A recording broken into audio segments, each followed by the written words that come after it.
पकड बस. रामकृष्ण हरी. गणपती बाप्पा मोरया. मंगलमूर्ती मोरया. प्रारंभी विनंती करू गणपती विद्या दया सागरा. अज्ञानत्व हरुणी बुद्धिमती दे आराध्य मोरेश्वरा. चिंता क्लेश दारिद्र्य दुःख अवघे देशांतना पाठवी. हेरंबा गणनायका गणमुखा भक्ता बहु तुषवी.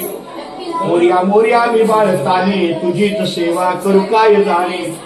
अन्याय माझे कोट्यानुकोटी मोरेश्वरा तुझाल पोटी. मोर्या के इथे बघा. रामकृष्ण हरी. आज आम्ही अश्विनी माऊलीच्या घरी आहे. आपल्या दत्तात्रय पाटील दवाखान्याच्या त्या तिथे आमची भेट झाली. आणि आता काल 2 दिवस आपण सांगितलं आपल्या घरी गणपती आहे. खूप छान. धन्यवाद. प्रसन्न पत्नी होता. प्रसन्न होती निर्दाशा. क्लेशापासून जोडी चोरी व भाषा. आंबेडून वाचून कोण कुलबिल आशा नरहर तलीन झाला पदपंकज देशा. खूप छान. गणपती बाप्पा मोरया. मंगलमूर्ती मोरया. रामकृष्ण. आणि आमच्या छकुलीने आमचा मोबाईल घेतला.